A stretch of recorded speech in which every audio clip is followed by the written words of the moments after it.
Assalamualaikum warahmatullahi wabarakatuh.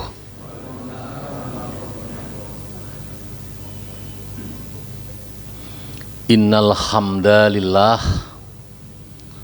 nahmaduhu wa nasta'inuhu wa nastaghfiruh wa na'udzu billahi min syururi anfusina wa min sayyiati a'malina.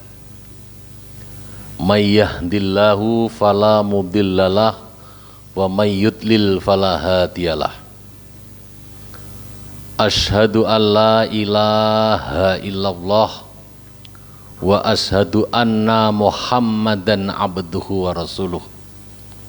Allahumma sholli ala Muhammad wa ala alihi wa ashabihi ajma'in, amma ba'd.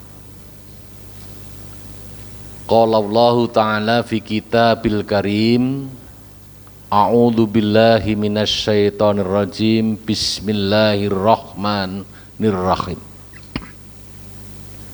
Inna a'tainakal kautsar fasholli lirabbika wanhar inna syani'aka huwal abtar. Shadaqallahul azim. Bapak dan Ibu jamaah pengajian Ismuka, ini bentuknya pernyataan bukan pertanyaan ya. Kalau Ismuka pertanyakan Ismuka kan itu ya, siapakah namamu gitu ya, what's your name gitu ya. Yang dimuliakan Allah, pagi ini kita bisa hadir di Masjid Al-Muttaqin, masjidnya orang-orang yang bertakwa, sehingga yang masuk ke masjid ini insya Allah adalah orang-orang yang bertakwa. Kepitet mati ya. Kecuali yang masuk ingin mengambil infak, itu bukan orang bertakwa itu. Tapi biasanya kalau ada maling mau mencuri uang infak itu biasanya baca bismillah dulu itu. Bismillahirrahmanirrahim ngambil. Sik mendingan nyolong sik gelem maca bismillah. Ini adalah pengajian yang perdana pasca Ramadan atau pasca Idul Fitri. Tapi pun halal bihalal Pak ya, Kaliwates belum? Waduh, oh sudah Asia. Oh kalau Asia ndak halal bihalal gak mantep, tukang gawe lontong. Nah tentunya karena mengawali tidak ada terlambatnya mengucapkan ja'alanallahu minal aidin wal faizin. Apa artinya itu minal aidin wal faizin itu? Sebagian besar orang memaknai minal aidin wal faizin adalah mohon maaf lahir batin. Bener apa salah nih? Tapi banyak orang ngengkel, bener Pak, itu yang bener ngono unine itu. Habis minal aidin wal faizin diteruskan dengan mohon maaf lahir batin. Ikut dadine salah kaprah, salah yang sudah biasa dan sudah dianggap sebagai sebuah kebenaran.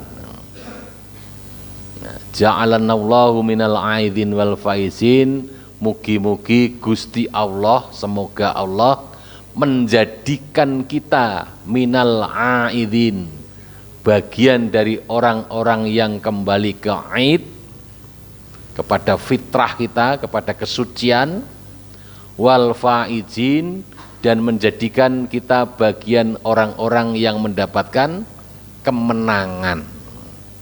Jadi bukan mohon maaf lahir batin artinya. Tapi sebagian besar orang saya tanya di mana-mana jawabannya begitu gitu loh. Kalau pengajian Ismuka jangan sampai salah lagi. Apalagi pengajian Muhammadiyah. Muhammadiyah itu kan ada beberapa kasta ya. Kasta pertama namanya Muhammadiyah gitu. Pengajian datang, Jumatan datang lebih duluan, infaknya banyak, itu namanya Muhammadiyah. Lek Jumatane telatan itu Muhammadiyah. Tapi ada juga orang ngaku Muhammadiyah itu salate mung ping pindho, lek riyaya tok. Iku jenenge kamandolah.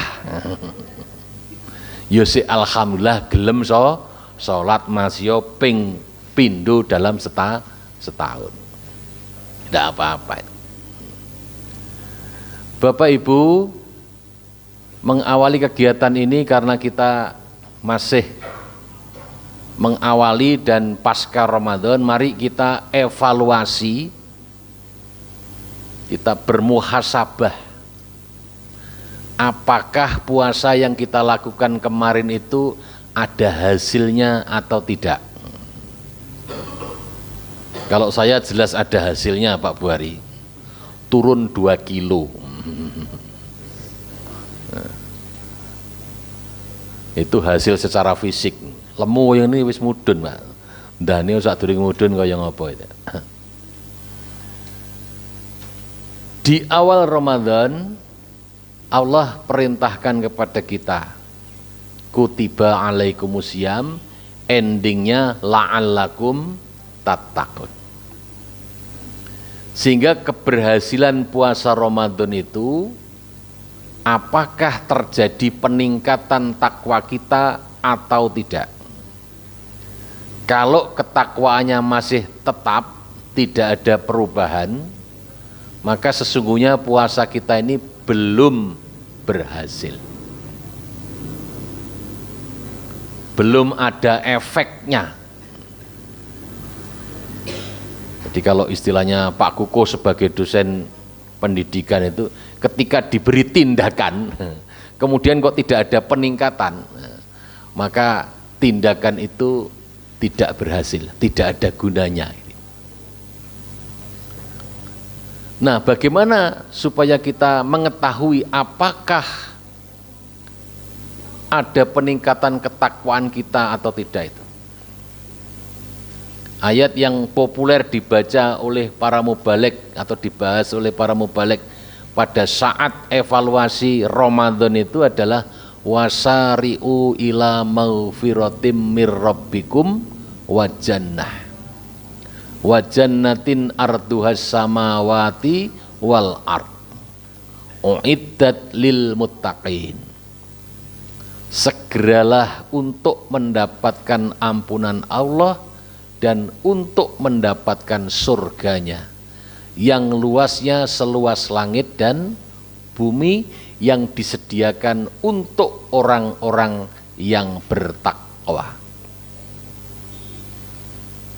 Jadi kalau menurut ayat ini, surga itu luasnya seluasnya bumi ditambah dengan luasnya langit, sehingga luas banget.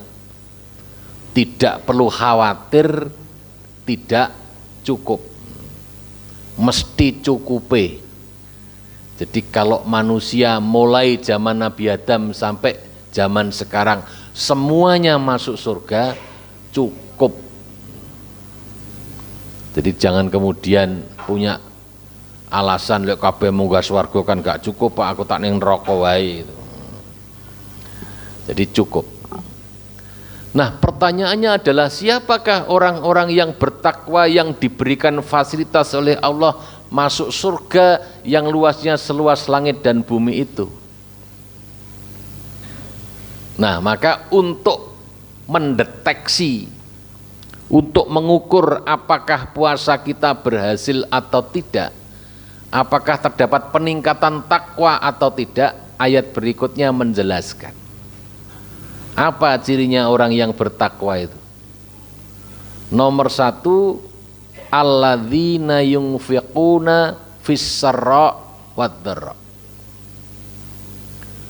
Orang yang mau menginfakkan hartanya, baik itu dalam keadaan lapang maupun dalam keadaan sempit. Miskin atau kaya tetap infak, itu kalau kita takwa. Tanggal muda, tanggal tua tetap berinfak. Kalau di desa musim tanam atau musim tandur atau musim panen tetap infak. Itu menandakan kalau orang itu takwa. Apalagi PCM Kaliwates lagi gencar-gencarnya menghimpun dana dengan cara hutang. Sampai hari ini memang belum ada bank yang memberikan rekomendasi sebagai jaminannya adalah urunan. Kan tidak ada itu. Yang dijaminkan adalah sesuatu yang betul-betul real. Karena urunan itu atau infak dari berbagai macam sudut, dari berbagai macam elemen masyarakat itu, walaupun jumlahnya banyak, menurut ukuran manusia tidak ada kepastian. Tapi menurut ukuran Allah ada kepastian. Buktinya PCM berani nyilih sak miliar itu sing nyaur sopo. Padahal tidak ada kepastian. Wong-wongi gelem urunan tenan apa ora kan gak ngerti, Pak ya. Nah, kepastian itu diyakini oleh orang-orang yang beriman bahwa ketika kita berjalan kepada rel kebaikan pasti dimudahkan oleh Allah. Apalagi orang-orang kalau sudah mau hadir di pengajian seperti ini, katanya panitia tadi kan sedikit apapun kontribusinya akan memberikan manfaat. Kalau ingin lebih bermanfaat, yo diperbanyak. Gitu. Titik bermanfaat apalagi banyak. Tetapi bahasa titik pokok ikhlas itu wis gak usum ya Pak. Ya, lebih baik masih gak ikhlas pokoknya akeh. Lek pengen ndang dadi, pengen ndang lunas utangi. Karena kalau bahasa sedikit tetapi ikhlas, kalau namanya sedikit itu tidak ikhlas. Itu namanya ikhlas-ikhlasan. Ikhlas-ikhlasan. Yo panjenengan ngewehi saiki panjenengan ndung saiki wis gak tau dipikirno meneh. Nyemplungne 1000 atau 500 klitik wis gak mikir. Yang dimaksud ikhlas itu adalah sungguh-sungguh menyempurnakan amal. Nah, itu namanya terjemahannya dari alladzina yunfiquna fis-sarra wad-dharra.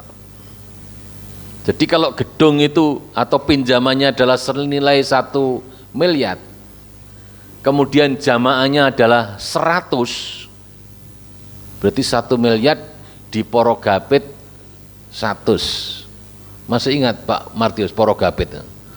Pembagian itu ya. Saya masih kecil kelas 1, 2, 3 itu istilahnya masih Porogapit. Berapa berarti Pak? 1 miliar dibagi 100. 10 jutaan ya. Kan lunas. Kalau di rata-rata, tentunya kan ada yang 1 juta, ada yang 5 juta, ada yang 10 juta, ada yang 20 juta, ada yang 50 juta. Rata-rata lunas. Kan enteng toh? Lek diomongin itu enteng. Enteng. Gampang. Tapi insya Allah karena kita semuanya didorong kekuatannya ini oleh kekuatan iman, itu akan menjadi ringan.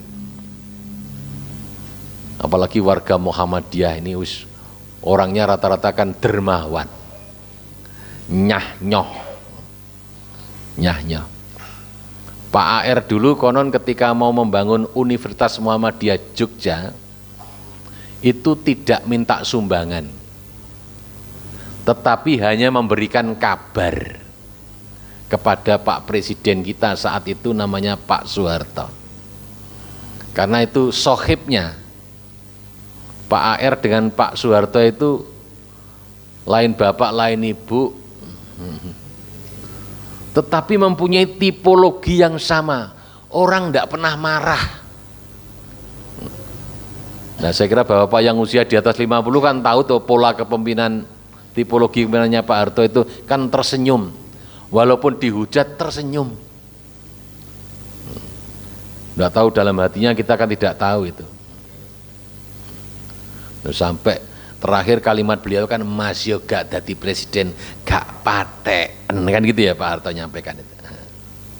Lah itu Pak AR kirim surat saja kepada Pak Harto, orang gaya proposal yang disetempel oleh pimpinan cabang ranting sak panitian, enggak, surat kira-kira ya kayak notebook kayak apa, notes kayak kemudian ditulis lebokno amplop, bunyinya surat, Pak Harto Muhammadiyah Jogja badhe ngedekaken universitas,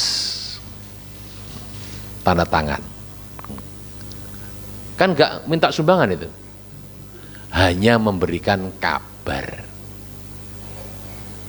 Nah, orang-orang yang sudah responsif itu diberi kabar begitu itu ya memaknainya, oh iki njaluk sumbangan. Nah, Pak Buhari ini sering memberikan kabar, termasuk nagih bahkan, bukan hanya memberikan kabar. Semua grup WA pokoknya mesti diberi kabar kabeh. Iku cara golek iwak pokoknya jolo disebarke nae wis. Mbuh nek kono nek iwake mbuh ora garuh. Tapi dengan penuh keyakinan, mosok sih jolo tak sebarno kabeh 50, gak ono sing nyantol belas. Nah, itu ada keyakinan begitu. Dan akhirnya jadi juga kan. Apalagi sekarang tidak diragukan lagi kalau sekolah SD sudah dapat 2 kelas lebih 1 tadi itu sudah luar biasa. Sementara SD-SD yang lain ada yang tutup, ada yang direkrup, ada yang siswanya cuma belasan bukan belas kasihan. Nah, ini banyak sekali, apalagi di desa-desa. Banyak masyarakat yang memilih menyekolahkan anaknya di sekolah-sekolah yang punya basic agama. Dan masyarakat sebagian besar sudah tidak lagi untuk mempermasalahkan ini miliknya siapa, ini miliknya siapa. Pokoknya apik, pelayanannya bagus, jos sudah. Saya sudah mempraktekkan dan mencoba itu. Dan terbukti. Ternyata ketika kita memberikan layanan yang baik itu, masyarakat berbondong-bondong dan pangsa pasar sekolah ini menjadi berubah. Kalau dulu kan yang sekolah, ayo pokoknya yang sekolah neng kene gak usah bayar. Yang dibidik justru anaknya orang yang ndak punya itu. Nah, sekarang dibalik, Muhammadiyah dibuka lebar-lebar, gedungnya bagus, wong sing gak duwe arep moro tambah wedi. Sing moro tambah wong sugih-sugih. Nah, kalau sudah kondisinya begitu, Muhammadiyah jangan lupa, fakir miskin, anak telantar, anak yatim tetap harus dipelihara. Gue pesen sekolah sugih-sugih sing melarat gak direken, kualat gitu. Kualat awake dhewe. Itu ciri takwa yang pertama. Yang kedua, wal kadhiminal ghaidha. Orang yang puasanya berhasil, sudah melaksanakan puasa 1 bulan itu, tidak mudah marah. Ya contohnya kayak Pak AR tadi itu, kayak Pak Harto, senyum-senyum, gak nesuan, gak gampang emosian kalau orang Jawa katakan. Walaupun di hadapannya itu banyak macam problem. Misalkan Buhari ini sebagai ketua PCM, masalahnya mesti banyak.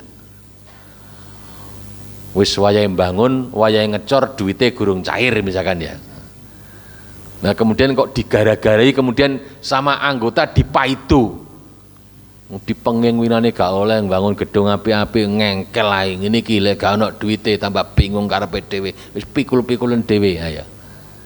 Kan ada tuh model anggota yang begitu itu. Itu kalau di Muhammadiyah masukkan saja pada majelis perpaiduan. Bagian maidu. Penak maidu rasa ragat. Gak usah rapat maidu, mesti wakeh jamaah itu. Nah coba kalau orang sudah menanggung beban yang seperti itu kok sik dipaidu, kira-kira mangkel enggak itu? Lah Pak Buari gak mangkel, tambah guyu sabar, tandane posone hasil. Jadi pimpinan iki lho ora tau ono penere. Dipaidu tok disawang mesti digoleki eleke, goleki cacate. Makanya kalau sudah jadi pimpinan apane dadi mubalek ning ngarep ini wis sing digoleki cacate, oh Pak sampeyan kurang ini, goleki kurangi. Padahal saya punya kelebihan berat badan. Itu wal kadhiminal ghaidha. Kemudian yang ketiga adalah wal afina aninnas, mau memaafkan kesalahan saudaranya. Nah, jadi orang yang tidak nesuan tadi, senyum-senyum, lapang dada. Nah itu ketika ada orang maidu, ada orang membuli, orang mengolok-olok, disepuro, gak usah direken. Alhamdulillah ono sing maidu, berarti ono sing ngelingke. Ada yang mengontrol saya, ada yang secara tidak langsung memperbaiki saya. Nah ini kalau sudah pada tingkatan seperti ini waduh, luar biasa orang itu. Nah kemudian yang berikutnya adalah alladzina idza fa'alu fahisatan aw dzalamu anfusahum litunu bihim dzakarullah wastaghfaru. Nah, orang yang berhasil puasanya itu adalah orang-orang yang ketika dia berbuat salah. Jadi wong takwa itu mesti yo ono salah.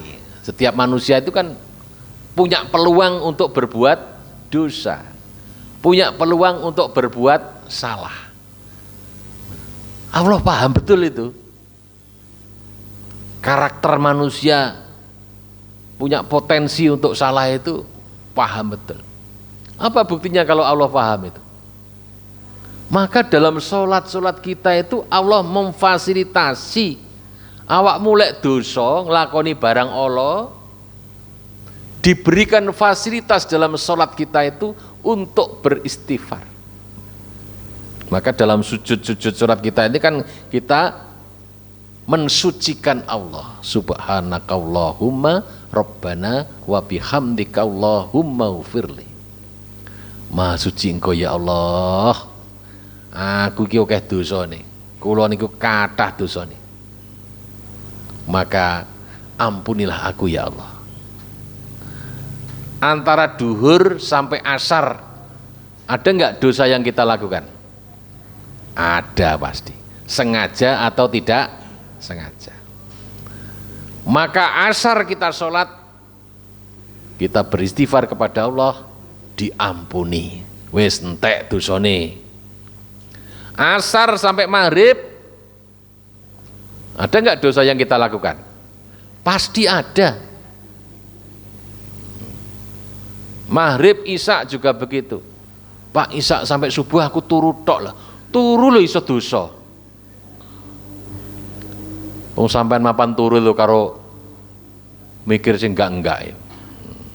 Pikirannya macam-macam, bahkan ada yang melupakan kita untuk bersyukur.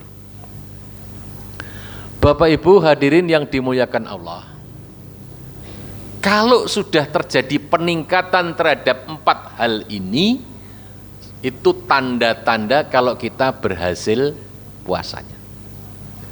Akan berhasil lagi itu ketika kita bisa membuktikan Sebentar lagi kita akan masuk pada hari raya Idul Adha. Nah, tadi di Muqaddimah kan saya sitir ayat atau surat Al-Quran yang paling pendek. Ternyata surat yang paling pendek dalam Al-Quran itu adalah surat Al-Kautsar. Tapi maknanya luar biasa. Karena maknanya luar biasa itulah banyak imam yang menggunakan surat Al-Kautsar. Karena pendeknya atau karena dalamnya itu. Makmumnya ya saweneng kalau diimami dengan surat Al-Kautsar itu saweneng. Al-Kautsar wal asri karo kulhu. Senengi cepat itu. Laris itu. Ayat pasaran. Surat Al-Kautsar ini oleh Allah diturunkan melewati malaikat Jibril kepada Nabi Muhammad SAW ketika Nabi dalam keadaan diuji oleh Allah. Nah, Nabi itu kan dalam sejarah begitu mempunyai anak laki-laki meninggal, lahir lagi meninggal lagi. Nah, mitosnya orang-orang Arab kalau ada keluarga punya anak laki-laki meninggal kemudian punya lagi meninggal, gak pawaan dadi rojo. Dipastikan tidak punya keturunan yang akan menjadi pewaris tahta. Nah, model kerajaan kan begitu. Pewaris tahta itu adalah laki-laki. Anak mantu gak iso jadi pewaris tahta itu. Gak bisa. Kalau dia punya anak perempuan, sang raja punya anak perempuan, dan perempuan itu menikah dengan laki-laki, maka sang perempuan ini pun tidak berhak untuk hidup menempati rumah kerajaannya. Ya, kira-kira rumah Prabonnya. Ternyata putrinya Sri Sultan Hamengkubuwono sekarang ke-10 ya. Nah, itu anaknya yang perempuan itu menikah tidak bertempat tinggal di situ. Itu aturan kerajaan itu. Kalau kita kan tidak pakai aturan itu. Ono wong anake 5 wedok kabeh. Nah, berarti kan mesti ada yang singgah di situ. Ada yang menempati rumah Prabon. Nah, dalam keadaan seperti itulah kemudian Nabi dalam keadaan yang sedih, dalam keadaan yang galau.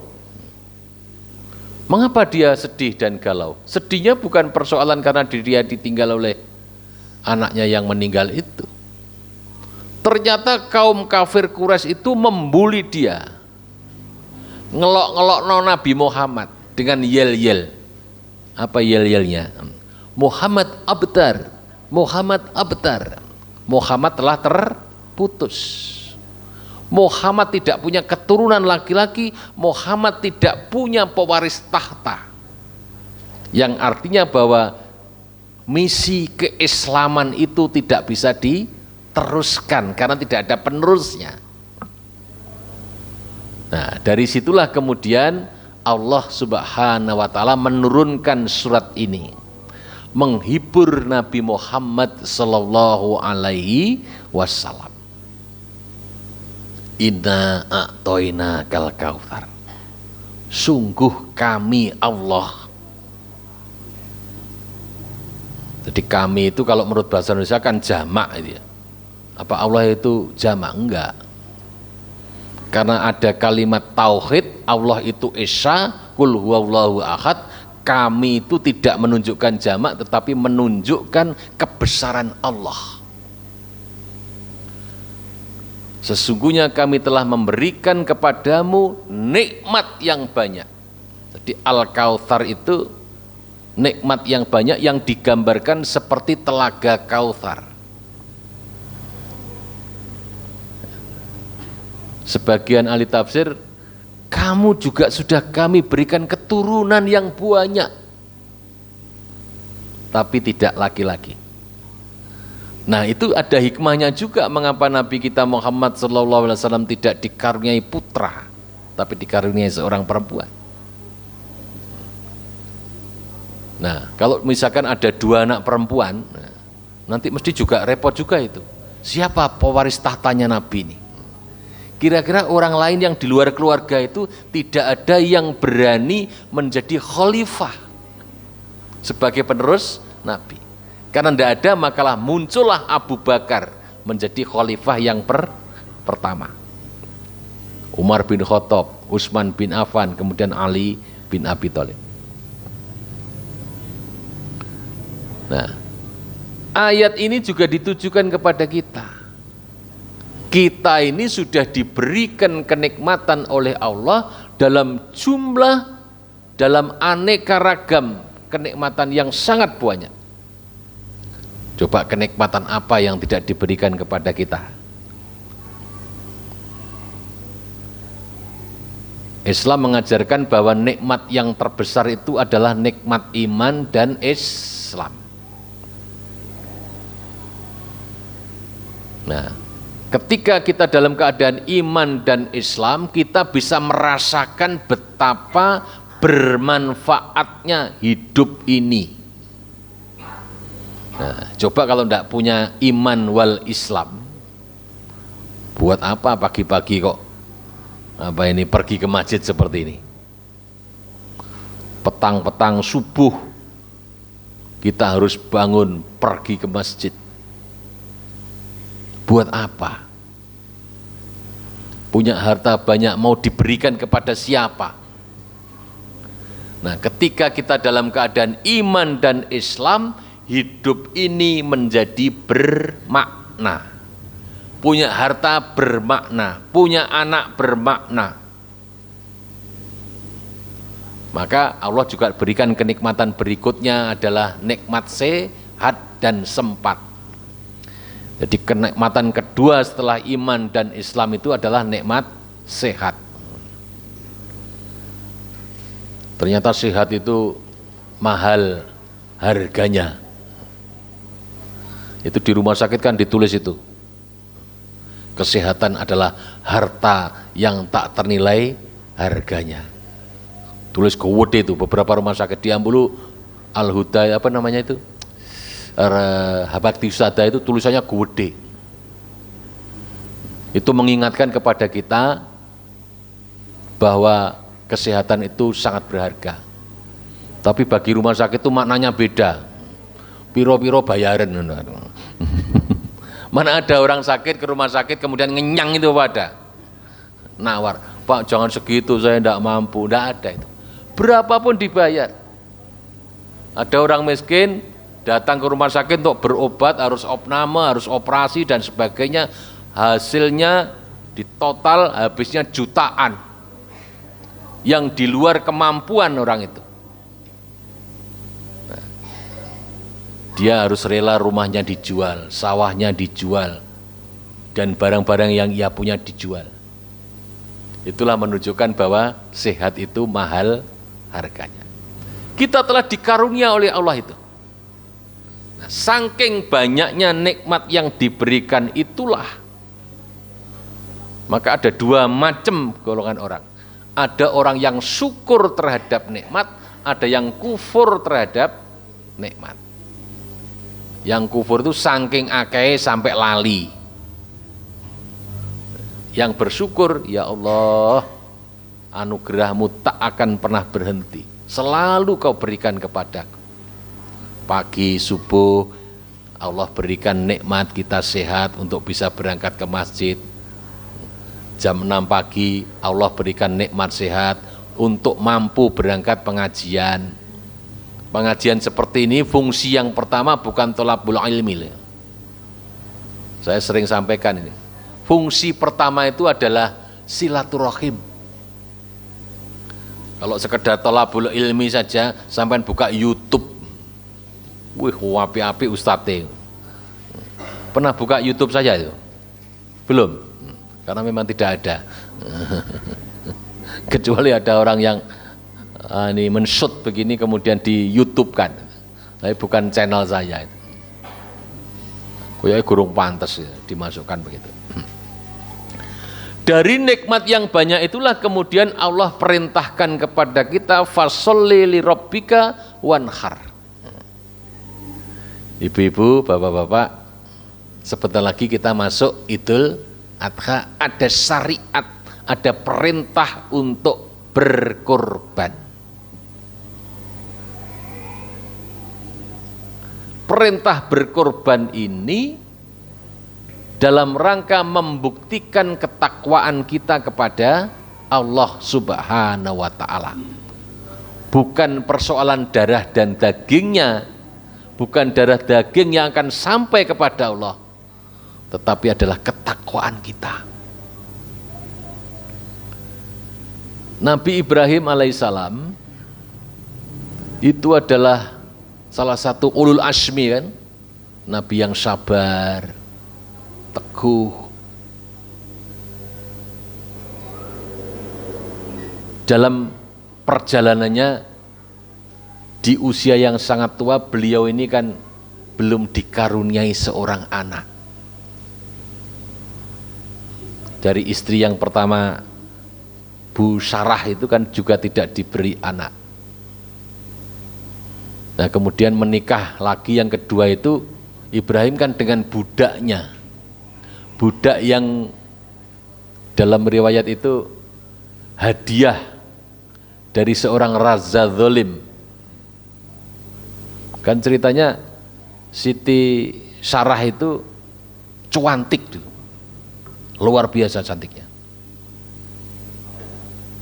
Nah raja zalim itu pada zaman Nabi Ibrahim itu ada raja zalim itu kalau sekarang kira-kira mata keranjang. Pokok ono wong wedok wayu dijaluk. Nah, Bu Sarah ini suatu saat menghadap kepada sang raja itu sama Nabi Ibrahim. Lah sama sang raja ini maunya diminta itu, saking ayune bojone Ibrahim. Nah, ketika mau meminta, mau menggoda, itu Bu Sarah berdoa agar sang raja ini tidak bisa menggoda. Maka dibikinlah tangannya ini kaku, kayak wong stroke. Nah, kemudian sang raja mengatakan, "Mengapa tangan saya kaku?" "Karena saya berdoa agar kamu tidak mengganggu saya." "Siapa Tuhanmu?" "Allah Subhanahu." "Maka mintalah kepada Tuhanmu bahwa saya supaya tidak sakit lagi, sembuh dari stroke ini, kalau kamu memang betul-betul punya Tuhan." Kemudian berdoa, didoakan, sembuh lagi. Ternyata namanya raja dolim, si atene ganggu meneh, dongane meneh, tambah kewaku gak iso apa-apa, sak awak-awake. Sampai ketiga dia berjanji tidak akan mengganggu lagi, dan supaya tidak mengganggu lagi saya beri hadiah seorang budak perempuan yang cantik namanya Siti Hajar. Nah gitu ceritanya begitu. Dan karena Siti, siapa tadi yang Sarah yang pertama tadi di istri pertama tidak dikaruniai putra, nah ini Nabi Ibrahim galau. Siapa yang akan melanjutkan perjuangan Islam ini? Maka Ibrahim berdoa kepada Allah, Robbi habli minas solihin. Dikaruniailah putra. Dari Siti Hajar dapat putra namanya Ismail, dari Siti Sarah mendapatkan putra namanya Ishak. Makanya ada kelompok-kelompok tertentu termasuk orang Yahudi itu tidak mengakui Ismail sebagai nabi. Karena apa? Lahir dari seorang budak. Nah persoalannya adalah yang patut untuk menjadi pelajaran bagi kita dalam rangka berkorban ini, Nabi Ibrahim itu berharap mempunyai putra dalam usia yang sangat begitu, berusaha dengan sekuat tenaga. Lah tiba-tiba ketika putra itu sudah dewasa, wis gede, wis remaja, ada harapan dalam diri Ibrahim, wis aku duwe anak, wis remaja, luar biasa, soleh. Artinya ada harapan siapa yang akan meneruskan perjuangan menegakkan agama Allah. Artinya bahwa sesuatu yang paling dicintai di dunia itu bagi Ibrahim adalah Ismail. Nah, Allah menguji Nabi Ibrahim. Cintanya kepada Ismail itu kira-kira melupakan cintanya kepada Allah atau tidak? Maka perintahkan Ibrahim untuk menyembelihnya lewat sebuah mimpinya. Wahai anakku, sebenarnya aku telah melihat engkau dalam mimpiku bahwa aku menyembelihmu. Maka Ismail yang dididik oleh Ibrahim dengan kekuatan iman, dengan tauhid yang kuat. Ajarannya pertama kan ya bunayya la tusyrik billah.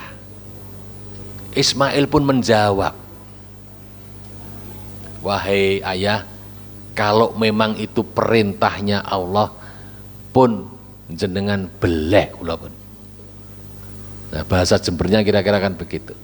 Mugi-mugi panjenengan mendapatiku menjadi orang yang sabar. Perintah itu tidak diberikan, tidak diinformasikan, tidak dikonsultasikan kepada ibunya. Kira-kira kalau diinformasikan kepada Siti Hajar boleh nggak kira-kira? Itu naluri perempuan itu. Nah, pertanyaannya adalah apakah kira-kira kita juga diuji yang sama dengan Nabi Ibrahim? Tidak. Ada nggak orang Jember yang diuji seperti Nabi Ibrahim itu? Diimpeni kon beleh anake?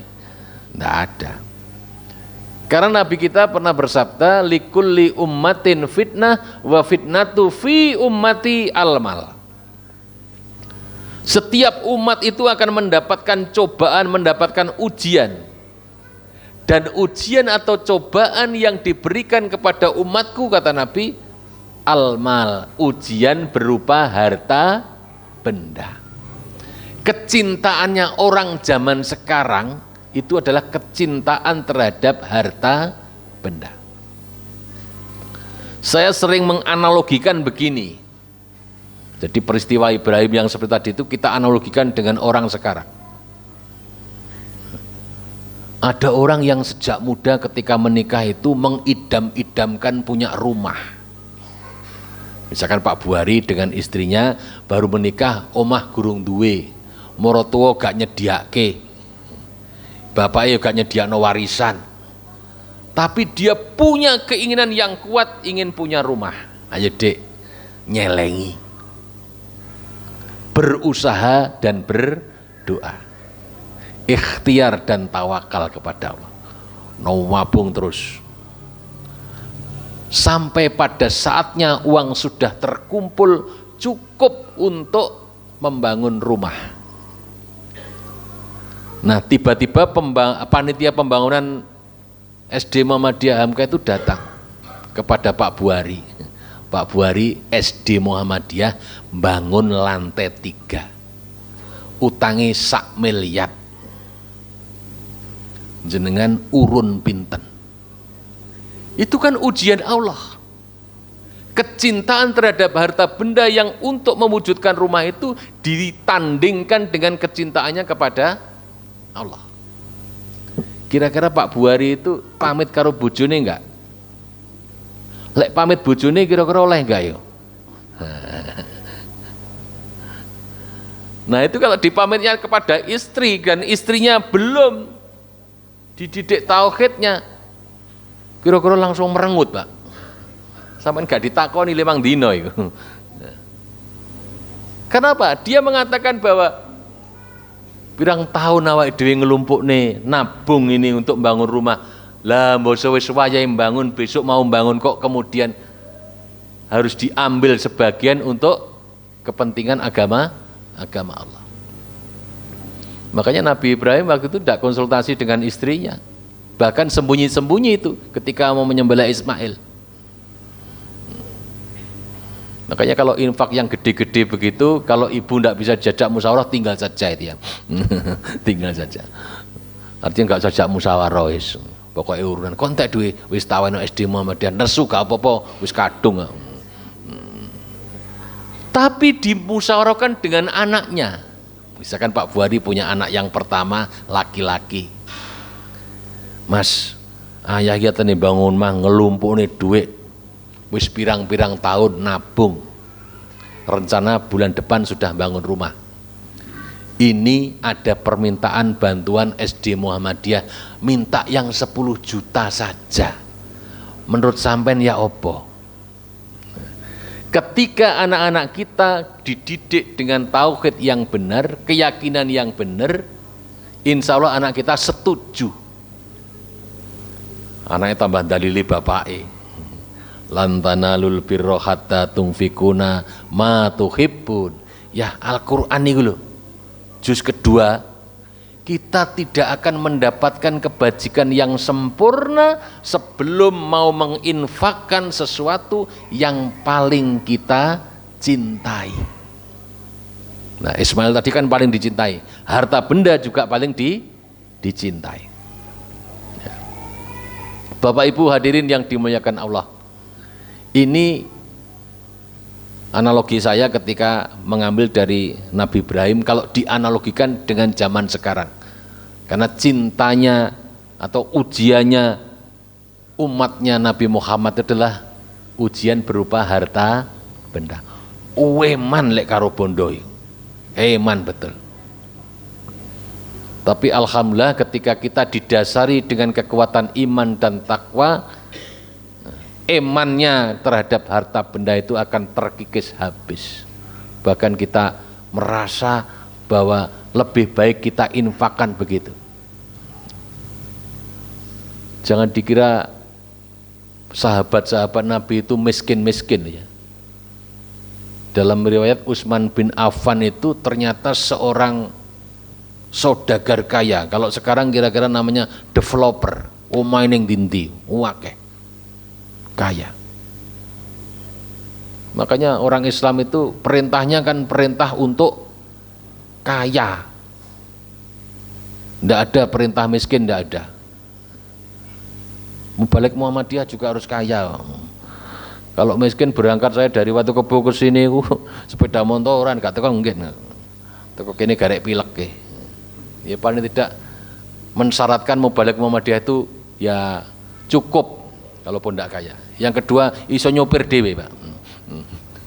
Iso nyopir dhewe. Nomor telu, tidak boleh tergoda menikah lebih dari satu. Gak usah diceluk kiai gak apa-apa. Karena syaratnya kiai jadi bojone kudu luwih teko siji. Yang terakhir kemudian Allah menutup surat Al-Kautsar dengan innasani'aka huwal abtar. Kalau di awal tadi Nabi gundah gulana sedih galau karena diolok-olok oleh kaum kafir karena dia terputus, maka Allah menghibur Nabi Muhammad. Yang terputus bukan kamu Muhammad, kamu tidak terputus, tapi mereka yang mengolok-olok kamu itulah yang terputus. Terputus dari kebaikan. Nah, maka musuh-musuhnya Nabi itu banyak yang pecah kongsi, banyak yang terputus grupnya, terputus golongannya. Karena ngelok-ngelok Nabi tadi itu mereka terputus dari kebaikan. Makanya kalau kita ini berjalan pada rel yang benar, kemudian ada orang yang mengolok-olok, ya biarkan saja dan doakan saja mereka kembali ke jalan yang benar. Bapak Ibu hadirin yang dimuliakan Allah, mudah-mudahan yang sedikit ini pertama bisa memotivasi saya pribadi.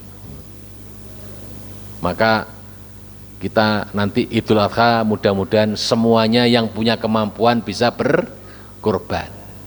Yang mampu jangan coba-coba merasa tidak mampu. Gusti Allah pirsa niku. Man wajada sa'atan walam yudhih fala taqrabanna musallana. Barang siapa yang pada saat hari raya Idul Adha itu oleh Allah diberi kemampuan rezeki untuk berkurban, tapi tidak mau kurban, apa kata Nabi? Fala taqrabanna musholana, maka jangan dekat-dekat dengan tempat sholatku. Kira-kira kalau bahasa Talangsari, lek wayahe kurban awakmu duwe duit kok gak gelem kurban, wis ora usah ning masjid ritek. Percuma sampai ning masjid dingklak-dingkluk tapi wayahe kurban gak gelem kurban. Bagi yang mampu. Yang ndak mampu namanya ndak mampu. Tapi lek mampu jangan pura-pura tidak mampu, nanti jadi tidak mampu betulan. Ihdinas siratal mustaqim, nasrum minallah wa fatkun qarib. Wa basyiril mu'minin. Wassalamualaikum warahmatullahi wabarakatuh.